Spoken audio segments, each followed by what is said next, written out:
नमस्कार, मैं चंद्रहास सिंह राजपूत, अतिथि सहायक प्राध्यापक अर्थशास्त्र, पंडित जवाहरलाल नेहरू कला एवं विज्ञान महाविद्यालय, बेमेतरा। आज का टॉपिक है पीगू का कल्याण अर्थशास्त्र, पिगुइयन वेलफेयर इकोनॉमिक्स। कल्याण अर्थशास्त्र पर प्रथम मानक ग्रंथ प्रोफेसर AC पीगू का द इकोनॉमिक्स ऑफ वेलफेयर है। पीगू कल्याण अर्थशास्त्र का पिता माना जाता है, क्योंकि जैसा डॉक्टर लिट्टन ने संकेत किया है, कल्याण अर्थशास्त्र पीगू से प्रारंभ हुआ। उससे पहले हमारे पास आनंद अर्थशास्त्र था और उससे पहले धन अर्थशास्त्र। पीगू के कल्याण अर्थशास्त्र को सुविधापूर्वक 3 भागों में बांटा जा सकता है। पहला, कल्याण की धारणा, कॉन्सेप्ट ऑफ वेलफेयर। दूसरा, कल्याण दशाएं, वेलफेयर कंडीशंस। तीसरा, सीमांत निजी तथा सीमांत सामाजिक लागतों एवं प्रतिफलों में विचलन का विश्लेषण। सबसे पहले हम देखेंगे कल्याण धारणा, कॉन्सेप्ट ऑफ वेलफेयर। पीगू के अनुसार एक व्यक्ति के मन या चेतना में कल्याण रहता है, जो कि उसकी संतुष्टियों या उपयोगिताओं से बनता है। इस प्रकार जिस सीमा तक एक व्यक्ति की इच्छाओं की पूर्ति होती है, वह आवश्यक तौर से उसके कल्याण का आधार है। सामाजिक कल्याण एक समाज में सभी व्यक्तियों के कल्याणों का एकत्रीकरण समझा जाता है, क्योंकि सामान्य कल्याण एक बहुत विस्तृत, जटिल तथा अव्यावहारिक धारणा है।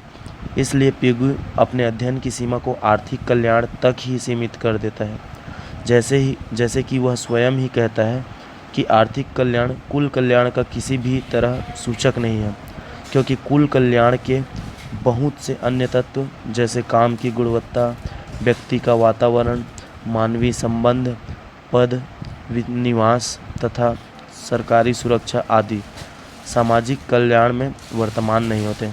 इसलिए वह आर्थिक कल्याण को सामाजिक या सामान्य कल्याण का वह भाग परिभाषित करता है जो प्रत्यक्ष या अप्रत्यक्ष रूप से मुद्रा के मापदंड से संबंधित किया जाता है। अतः पीगू के विचार में आर्थिक कल्याण से अभिप्राय एक व्यक्ति द्वारा विनिमय योग्य वस्तुओं और सेवाओं के प्रयोग से प्राप्त संतुष्टि या उपयोगिता है। पीगू की कल्याण की दशाएं, पिगुइयन वेलफेयर कंडीशंस। पीगू आर्थिक कल्याण एवं राष्ट्रीय आय को आवश्यक तौर से सवर्ग कोऑर्डिनेट मानता है। इस आधार पर वह कल्याण को अधिकतम करने के लिए 2 दशाएं निश्चित करता है। पहली दशा है जो व्यक्त करती है कि जब राष्ट्रीय आय में वृद्धि होती है तो कल्याण बढ़ता है। रुचियाँ और आय वितरण दिए होने पर राष्ट्रीय आय में वृद्धि कल्याण में वृद्धि को व्यक्त करती है। पीगू का मत है कि अधिकतर अव्यवस्थाओं में राष्ट्रीय आय बढ़ेगी, यद्यपि काम की अनुपयोगिता में भी वृद्धि होती है। दूसरा, कल्याण को अधिकतम करने हेतु राष्ट्रीय आय का वितरण भी महत्वपूर्ण है। यदि राष्ट्रीय आय स्थिर रहती है तो आय का अमीरों से गरीबों का हस्तांतरण कल्याण की उन्नति करेगा। पीगू के अनुसार ऐसे हस्तांतरणों का गरीबों की अपेक्षा अमीरों पर कम प्रभाव पड़ता है, जिसके परिणाम स्वरूप गरीबों की आर्थिक हालत सुधर जाती है। दोहरा मापदंड, सामाजिक कल्याण में उन्नति को जानने के लिए पीगू एक दोहरा मापदंड अपनाता है। पहला, राष्ट्रीय आय में वृद्धि का लाया जाना, या कुछ वस्तुओं को बढ़ाकर दूसरी वस्तुओं को कम किए बिना, या साधनों को ऐसी क्रियाओं में स्थानांतरण करके जिनमें उनका सामाजिक मूल्य अधिक हो, कल्याण में उन्नति माना जाता है, बशर्ते कि गरीबों के हिस्से में कमी न हो। दूसरा, अर्थव्यवस्था का कोई भी पुनर्संगठन जो राष्ट्रीय आय को कम किए बिना गरीबों के हिस्से को बढ़ाता है, सामाजिक कल्याण में उन्नति माना जाता है। पीगू की दशाओं की मान्यताएं, तो इसकी मान्यताएं हैं, सबसे पहला, प्रत्येक व्यक्ति विभिन्न वस्तुओं तथा सेवाओं पर किए गए अपने व्यय से अपनी संतुष्टि को अधिकतम करने का प्रयत्न करता है। दूसरा, वैयक्तिक अभ्यंतर इंट्रापर्सनली और इंटरपर्सनली अंतःवैयक्तिक रूप से संतुष्टियाँ तुलना योग्य हैं। तीसरा, यह मान लिया जाता है कि आय की ह्रासमान सीमांत उपयोगिता का नियम लागू होता है। इसका अर्थ है कि आय बढ़ती है तो आय की सीमांत उपयोगिता कम होती है, जिसके परिणाम स्वरूप अतिरिक्त आय से उपयोगिता में एक गरीब व्यक्ति को लाभ एक अमीर व्यक्ति को हानि से अधिक होता है यदि आय राशि को समान मान लिया जाए तथा आय का हस्तांतरण अमीर से गरीब को हो। चौथा, एक और मान्यता संतुष्टि के लिए समान क्षमता की है, जिसका अभिप्राय यह है कि विभिन्न लोग समान वास्तविक आय से समान संतुष्टि प्राप्त करते हैं। इसकी आलोचनाएं भी की गई हैं। सबसे पहला तो अधिकतम मतलब जो मैक्सिमाइजेशन की धारणा है वो स्पष्ट नहीं है। दूसरा, कल्याण को पिगुगणन संख्यात्मक विधि से मापता है, अर्थात कार्डिनल अप्रोच से मापता है। तीसरा, राष्ट्रीय आय कल्याण का सही मापदंड नहीं है। चौथा, रॉबिन्स के अनुसार मनुष्य की समान क्षमता की मान्यता पिगो के कल्याण की धारणा को यथार्थ अध्ययन नहीं बनाती है। पिगू कल्याण के नीति विषयक संबंध को स्पष्ट नहीं करता। अब हम लास्ट पढ़ेंगे पिगू के सामाजिक सीमांत लागत, सीमांत निजी एवं सीमांत सामाजिक लागतों एवं प्रतिफल के विचलन का विश्लेषण अथवा बहिर्भावों या बाह्य प्रभावों का विश्लेषण।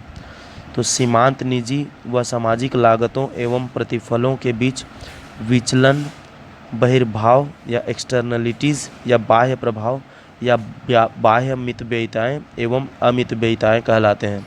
एक बाह्य प्रभाव तब होना माना जाता है जब भी एक फर्म का उत्पादन या एक व्यक्ति की उपयोगिता किसी अन्य फर्म या व्यक्ति की क्रिया ऐसे साधन पर निर्भर करती है जिसे बेचा या खरीदा नहीं जाता है। कम से कम वर्तमान में ऐसा साधन विनिमय योग्य नहीं होता है।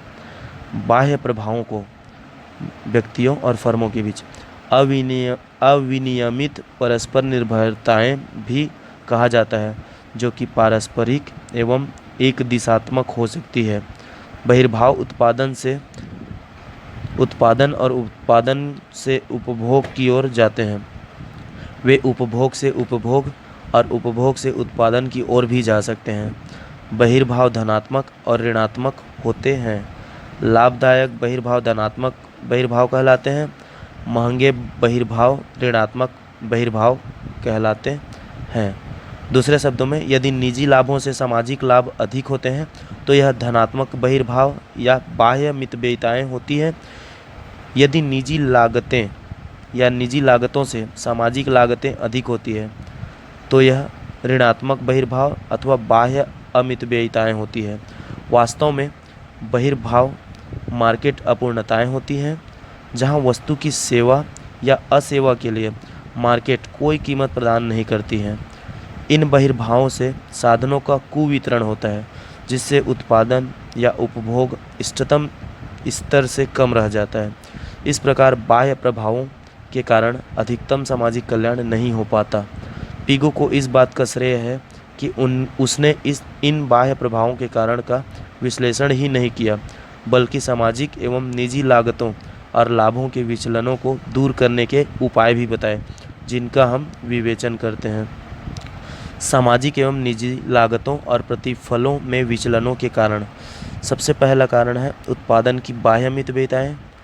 जब कोई फर्म किसी सेवा के समस्त लाभ या लागत का स्वयं प्रयोग किए बिना दूसरी फर्मों को उस सेवा का लाभ या लागत प्रदान करती है तो यह उत्पादन की बाह्य मितव्ययिता है। दूसरा, उत्पादन की बाह्य अमितव्ययिताएं। उत्पादन की बाह्य अमितव्ययिताएं भी निजी और सामाजिक लागतों तथा लाभों में विचलन लाती है। जब किसी वस्तु या सेवा का एक फर्म या द्वारा उत्पादन उद्योग में दूसरी फर्मों पर प्रतिकूल प्रभाव डालता है। प्रोफेसर पिगू का वायु प्रदूषण का उदाहरण इन भिन्नताओं को स्पष्ट करता है। तीसरा, उपभोग की बाह्य मितव्ययिताएं। उपभोग की बाह्य मितव्ययिताएं विभिन्न उपभोक्ताओं द्वारा संतुष्टियों की गैर मार्केट परस्पर निर्भरताओं से प्राप्त आनंद से उत्पन्न होती है। एक वस्तु या सेवा के उपभोग में वृद्धि जो दूसरे उपभोक्ताओं के उपभोग ढांचे और इच्छाओं पर अनुकूल प्रभाव डालती है, उपभोग की बाह्य मितव्ययिताएं हैं। चौथा, उपभोग की बाह्य अमितव्ययिताएं। जब एक उपभोक्ता द्वारा किसी वस्तु या सेवा के उपभोग से दूसरे उपभोक्ताओं के उपभोग ढांचे और इच्छाओं पर प्रतिकूल प्रभाव पड़ता है तो यह उपभोग की बाह्य अमितव्ययिताएं होती है। पांचवा, सार्वजनिक वस्तुएं, पब्लिक गुड्स, सामाजिक तथा निजी लागतों एवं लाभों में भिन्नताओं का एक कारण सार्वजनिक वस्तुएं भी होती हैं जिनकी पीगू ने बिल्कुल उपेक्षा की है। उपचारी उपाय, रिमेडियल मेजर्स, निजी और सामाजिक लागतों और लाभों में समानता लाने के लिए पीगू राज्य हस्तक्षेप के पक्ष में था।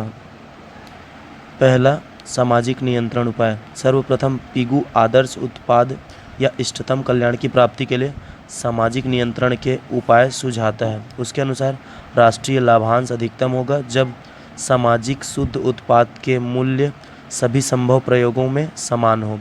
यदि साधनों के सामाजिक शुद्ध उत्पाद का मूल्य एक प्रयोग में दूसरे प्रयोग की अपेक्षा कम हो तो साधनों की उत्पादन से अधिक लाभदायक ढंगों में स्थानांतरण करके राष्ट्रीय लाभांश बढ़ाया जा सकता है। दूसरा, कर तथा सब्सिडी।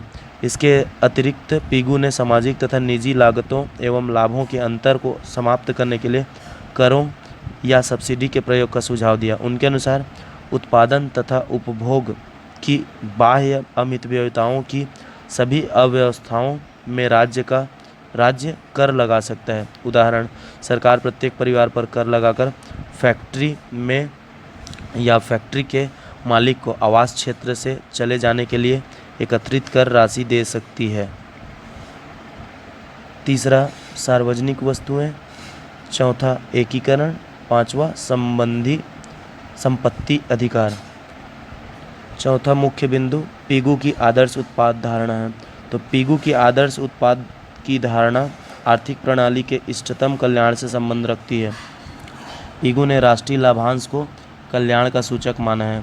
पीगू के अनुसार जब सभी संसाधनों के सीमांत सामाजिक उत्पाद का मूल्य सभी संभव प्रयोगों में समान हो तो राष्ट्रीय लाभांश अधिकतम हो जाता है। जहां पूर्ण प्रतियोगिता होती है वहां इष्टतम या आदर्श उत्पाद की स्थिति अपने आप आ जाती है। पर यदि अन्य प्रयोगों की अपेक्षा किसी भी एक प्रयोग में संसाधनों के सामाजिक सीमांत उत्पाद का मूल्य कम हो तो सामाजिक नियंत्रण अथवा करों तथा सब्सिडी द्वारा संसाधनों को उत्पाद के अधिक लाभप्रद प्रकारों में स्थानांतरित कर आदर्श उत्पाद की स्थिति उपलब्ध की जाती है। इस तरह पीगू का कल्याण समाप्त हुआ।